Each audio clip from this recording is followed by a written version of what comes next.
Well, hey, good morning, everybody. It is Nugget of Truth time with Pastor Matt. I am back at the Deep Rivers Church World headquarters, so I got my sign just to remind everybody while we're here. Hey, thank you to everybody who came to our sweet dog on the lawn get together last night here at the church. We served 74 dishes of ice cream. Now, I personally had 3 of them. So that doesn't mean there were 74 people here, but it was a great crowd. So thank you for joining us. Be patient. In a couple of weeks, we'll be getting together again on Sunday mornings and then a new thing on Saturday night. So Saturday night, July 11th and Sunday morning, June 12th. All right, so here's the nugget of truth for the morning. Now, I'm not a real deep philosophical guy, but I do love this nugget this morning, and this might be one of my favorites, even though it tends to skew into a deep thought moment. So, nugget of truth, number 71. God is not the highest in an ascending order of beings, from a single cell to fish to men to angels to God.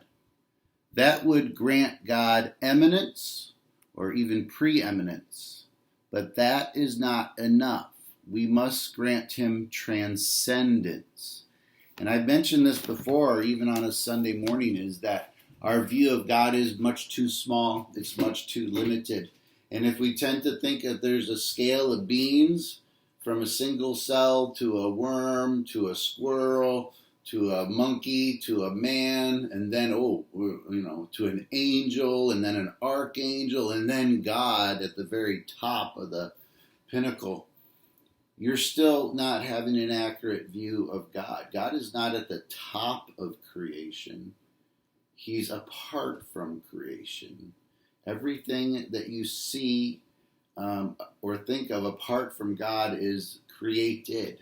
There's only one creator, and everything else is in a different category of created. So, like I said, I'm not a real deep philosophical guy. But if we can see God as transcendent, then to the infinite, all finites are equal.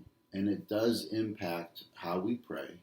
It does impact how we approach God. And while God is our Abba, he's also a transcendent being. And so we can get comfort from an Abba, but we can trust a transcendent, all-powerful, omniscient, omnipotent, and omnipresent God. All right? So, again, that's the beauty of God, is that he covers such a wide spectrum, from this personal, loving Father who cares for you, but at the same time, he stands apart, not at the top of creation, but apart from creation.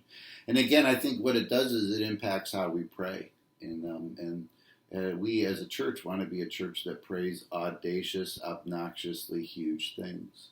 And that happens when we believe that God can do anything. I go back to that phrase, to the infinite, God, all finites, the things that we pray about, are equal. So there's, again, I get preachy on this, but there's no big or small miracles for God. They're just miracles, and they're all evenly his own acts, his works, and so there's nothing big or small. So anyway, that's the nugget of truth. And again, you might think, oh, that's really philosophical, but if you really stop to ponder it, I think you think there's a really practical element to the fact that God is not at the top of creation. He stands apart from it. He's transcendent, which means he's worthy of awe, respect, worship.